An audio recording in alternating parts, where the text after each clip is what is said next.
Ok, bună seara lumea, aici este Andrei și mi-am găsit un nou Let's Play din The Beginner's Guide. Am auzit că ăsta este un joc destul de scurt. Cred că o să fac vreo 5 episoade. Dacă vreți să fac un Let's Play, stați în comentariu, lăsați un like și hai să ne mai lungim să începem. Hi there. Thank you very much for playing The Beginner's Guide. My name is Davey Reedon. I wrote The Stanley Parable, and while that game tells a pretty absurd story, today I'm going to tell you about a series of events that happened between 2008 and 2011. We're going to look at the games made by a friend of mine named Coda. Now, these games mean a lot to me. I met Coda in early 2009 at a time when I was really struggling with some personal stuff, and his work pointed me in a very powerful direction. I found it to be a good reference point for the kinds of creative works that I wanted to make. So just to start you off, this is, I think, the first game he ever made. It's a level for... Ok, scuzați-mă. Okay. Coda learning the basics of environment. But what I like is that even though he starts from the simple aesthetic of a desert town, Asta este o mapă de Counter-Strike. Colorful abstract blobs and impossible floating crates around the level. Are toate, and of course, it destroys the illusion that this actually is a desert town, and instead this level becomes a kind of calling card from its creator. It's like a reminder that this video game was constructed by a real person. And it kind of makes you wonder, what was going through his head as he was building this? This is what I like about all of Coda's games. I mean, not that they're all fascinating as games, but that they are all going to give us access to their creator. I want us to see past the games themselves. I want to get to know who this human being really is. And that's exactly what we're going to do here. So, it's 2008, Coda starts making these games, and he never releases any of them. He doesn't put them onto the internet, he just makes them and then immediately abandons them, and they sit on his computer forever. And I think he really understood this image of himself as a recluse. At one point he jokingly renamed his computer's recycling bin to important games folder. So, you know, this was just how he worked. He tended to crank them out one after the other without even really pausing to try to understand what he had just made, until suddenly one day he just stopped. In 2011, that was it. He made his last game, and then he hasn't made another one since. And that's why I've taken this opportunity to gather all of his work together, is because I find his games powerful and interesting, and I'd like this collection to reach him, to maybe encourage him to start creating again. And if the people like you who play this also happen to find his work interesting, then I'm sure it'll just send that much stronger of a message of encouragement to Coda. So thanks for joining me on this. If you have a particular interpretation that I haven't mentioned here, or if you just need to get in touch, you can email me at daveywreden@gmail.com. Okay, that's about it for introduction. Let's take a look at Coda's first proper game. Okay. As each game is loading, I'll show you the date that it was completed. This first one was made in November 2008. Tare. Păi, după cum ați văzut, am putut să fac bunny hop, deci cred că este făcut în Source, că dacă nu știați, CSGO și toate jocurile de la Valve sunt făcute în Source, dar ce tot zic, cred că deja știți asta și de obicei este chestia asta cu bunny hop în Source și în fine, hai să vedem. Whisper Machine. Ce? Asta e Halo? This game is called Escape from Whisper, and it's one of the more generic games you'll see from Coda. Stai mic, pot să fac crouch, pot să sar, pot să trag. Gloanțele, stai mic. Asta parcă sunt zunete din 1.6, deci este 1.6. Whisper Machine status active. Evacuate immediately. Uiteți! Whisper Machine pot să fac, da, și în asta pot să fac money hop, deci am făcut de jocurile în Source. Dar sunt curios, toate jocurile astea sunt, adică ăsta, Coda. Poți să intru pe aici? Nope. It kind of looks like this game was abandoned mid-development. For instance, you have this gun, which you'd think would indicate that there are supposed to be monsters or enemies somewhere, but then clearly there are no enemies anywhere. You can't even reload the gun when you run out of bullets. But ultimately we don't really know. Maybe Coda thought that actually it was. I think that we should talk about his games for what they are, rather than for what they're not. Oh, să fi ușa. Ok. Dar ce erau ușile astea deschise dacă nici măcar nu puteai să mergi prin ele? Erau așa doar pentru prop sau... Ok. I love how you can see the bottom of the universe from this room. Bune. Ok. Deci apare dacă te uiți în jos poți să vezi the bottom of the universe, cum a zis asta. Ok. 3 găuri, poți să trec pe aici? Nu, îmi pot să deschid. Nici nu că pot să deschid. Ah, se deschide automat. Ce asta? Maze? Da, e maze, cred. Sigur maze? Da, e maze, e labirint. Space station has a labyrinth. E, labirint, maze, mi-am uitat în engleză. Sure, I don't know. Nu spune că trebuie There's să fac really no maze-ul. reason for it that I've ever been able to discern, so in the interest of time, I'm just gonna skip you on past it. A, uite. Și terminasem și deja m-a trimis. Hai că asta a fost cea mai tare. Whisper Machine. Okay, this is the part that's interesting. Huh? The game has this narrative about the Whisper Machine and how it has to be turned off, and then you get to the engine room. Ok. Hey, you there, in the engine room. Da, ce? You could save us all. Ok, cum fac That asta? beam is powering the Whisper Machine. You can disrupt it by introducing a great enough heat signature. Nu spune că... Your body could stop the beam. Oh, nu. Pe bune? It's so much to ask, but for all of our lives, would you do it? Could you give yourself? Nu! A, pe bune. Chiar trebuie să merg la zerul ăla? Bănuiesc că asta e singurul mod. Leroy Jenkins!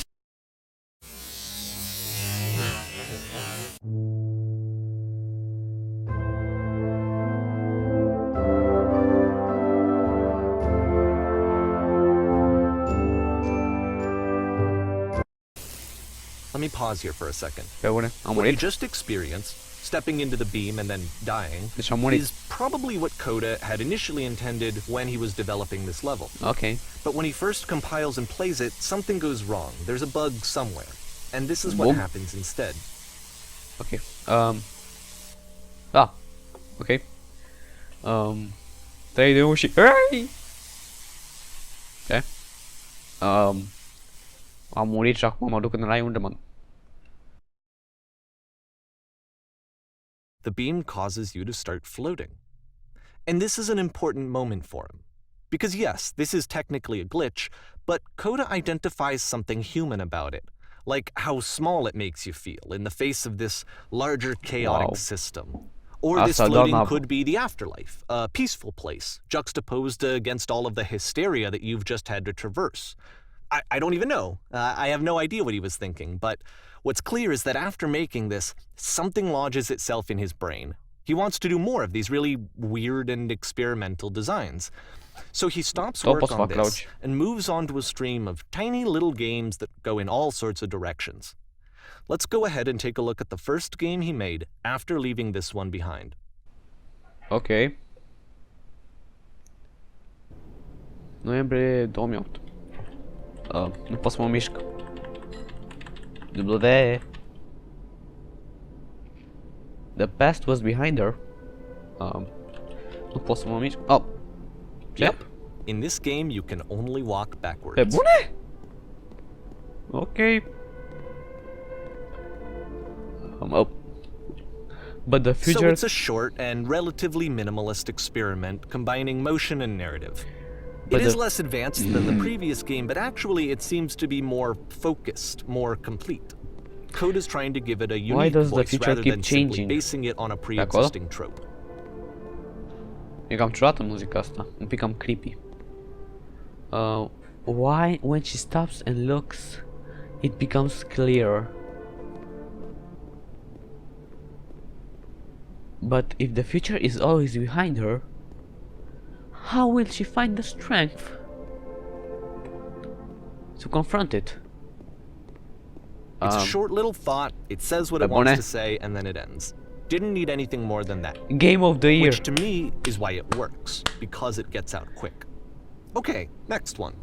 Să știți că e chiar bună, un joc care poți să mergi doar cu partele. Ok, jucăm standard din nou. Să mă activez facecam-ul. You are now entering Slenderville, Horrorville. Unde intru? And that's it. Okay, the meaning of this game won't be clear just yet.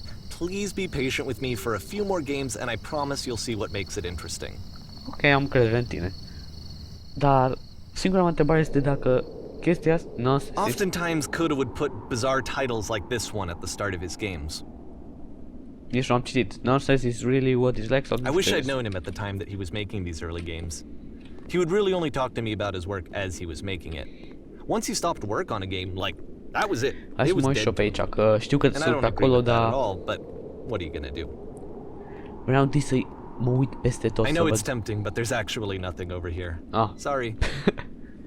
E bine că stai, poate e în cealaltă parte. N-are cum să fie doar scările, scările astea, trebuie să mai fie ceva. Nu pot să sar de aici, ok. Bănuiesc că ne ducem la scări. Hai să vedem ce e aici sus.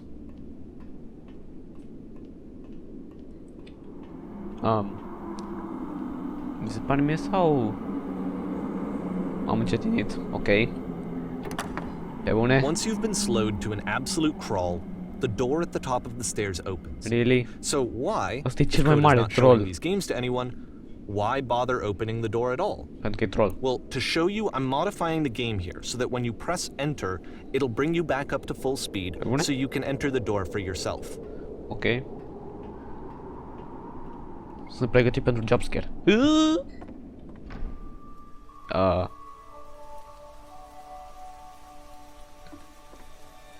Game filled with chairs except one chair is floating. Live on a boat taking orders from the captain. The captain is always that's strong. warm and nice and filled with little... Ok, să dau un pic pauză. Dacă tu ai face jocuri pe care nu le vei arăta niciodată nimănui și într-un joc ai face o cameră plină cu idei de joc, asta era ce era, asta era, o cameră plină cu idei de jocuri. De ce? Nu contează, nu înțeleg de ce. Am ideea, cred că toate astea nu sunt reale, cred că e doar o... Cred că e doar o poveste așa, ceva ficțional. Coda would often tell me that he didn't mind if people thought of him as cold or distant. He said that he knew that he was actually a vibrant and compassionate person, but that it takes time to really see that. It can be a very slow climb to get there. Proceed to surrender. Nu merge? A button you press to stop the chaos but it doesn't... am ține deja pe ăla. Poți să... Ok. Ianuarie 2009. Ready, set, fish. Ce? Unde e peștele, unde e ready-ul și unde e setul?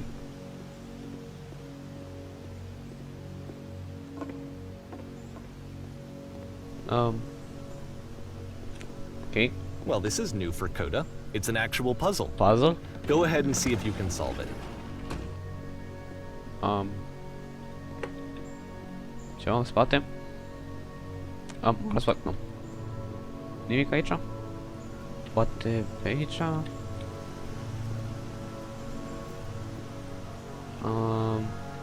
Stați un pic.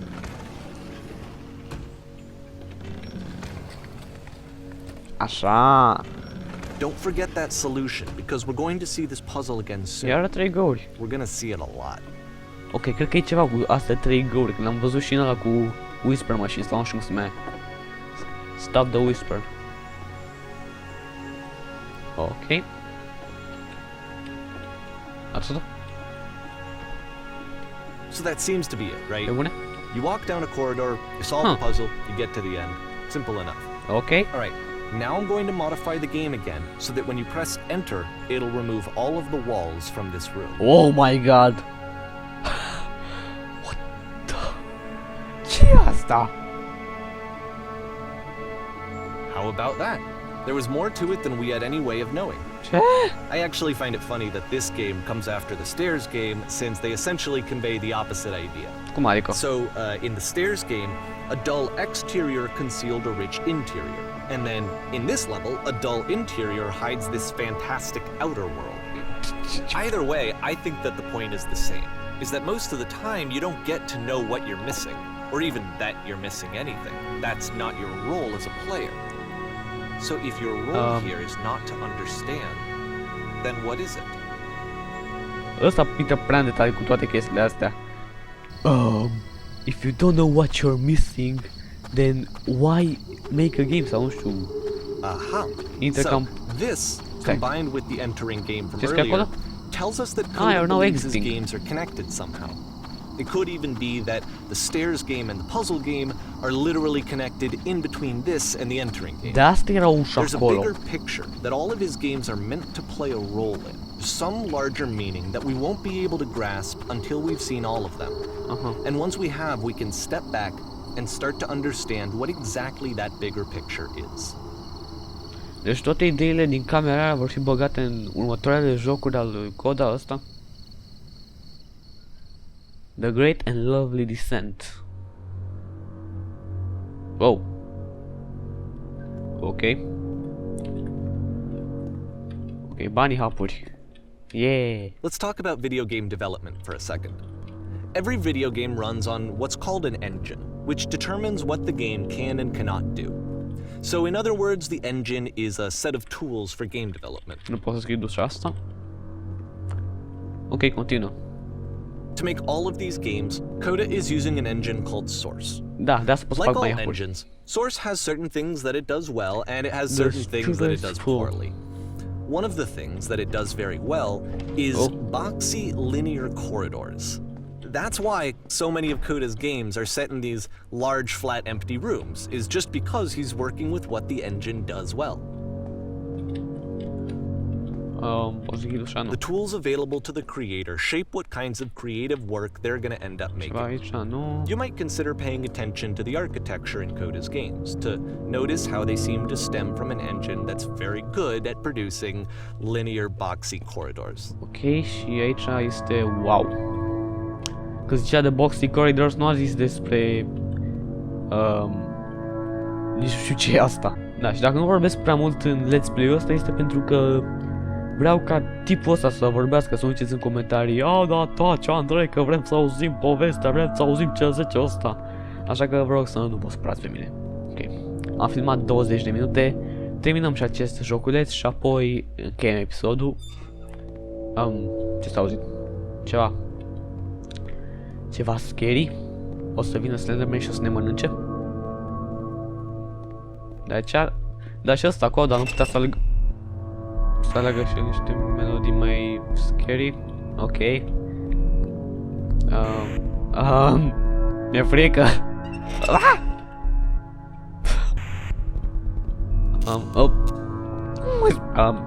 Ajutor.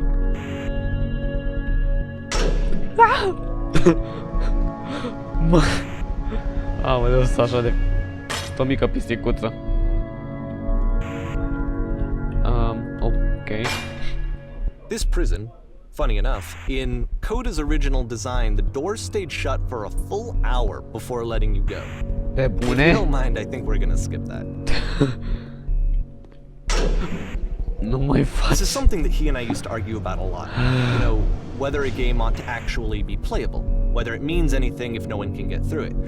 And I would always defend that, you know, all this work goes into the game, why not make it playable and accessible? And so we just got into heated arguments over it, and there was one time that after one of these conversations, he went home, and a day or two later, he sent me a zip file entitled Playable Games that was full of hundreds of individual games, each of which was just an empty box that you walked around in and nothing else. Believe me, I played every single one of those just to find out if there was like a gag hidden somewhere. Pe bune? There wasn't. Normal. Deci, ce am înțeles eu până acum este că Coda ăsta este cel mai mare troll pe care îl vei întâlni vreodată. Mai e ceva pe aici? Subscări?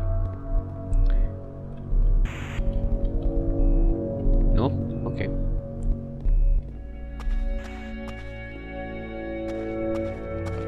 Încă... It's the puzzle again, with the exact same solution as the last time. Ok. Ok. Pentru că suntem cum a păcălit și There's nu mai ce still no păcat. clear indication of what makes this puzzle so special that Coda is going to return to it over and over. But I promise I'll share with you my interpretation very shortly. Ok. Stai un pic. O să văd cumva The Bottom of the Universe și de aici. Da, într-un fel. Văd niște nori, dar nu pot să... Nu pot să fac crouch jump. Nici măcar nu pot să sar când sunt crouched. Dar muzica asta putea să fie mai puțin creepy. Ok, hai să facem banii hapuri ca să ajungem mai repede la destinație. Să ai aceeași camera?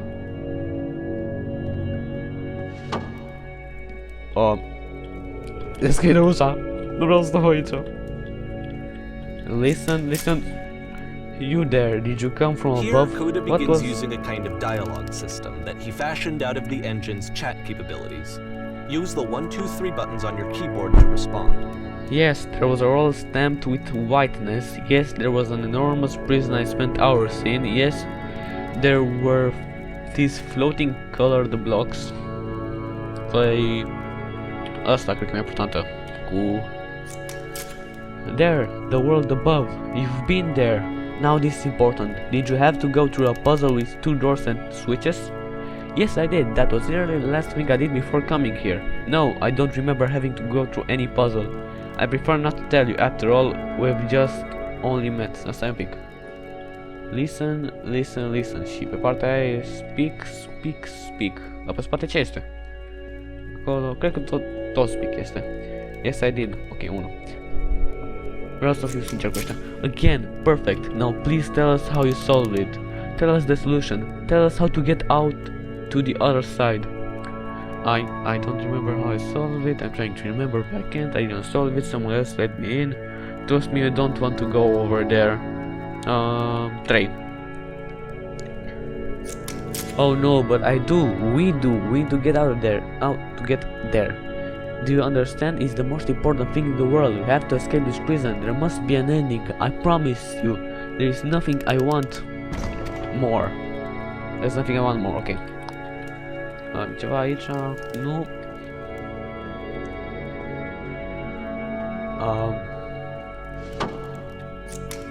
Hello. How did you get here? Was there a puzzle you had? Yes. Do you want to know how to solve it? No. 1.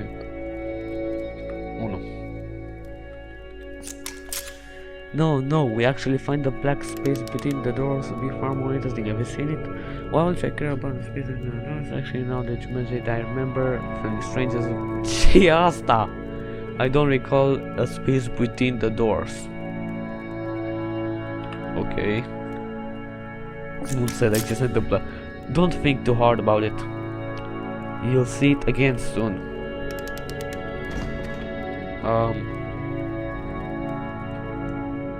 Ok. Cum se numește jocul ăsta, că nu mai știu. În fine, e important. În sfârșit, asta cred că a fost cel mai lung nivel, cel mai lung joc de până acum. Mă, mai repede nu poți. Bunny hop.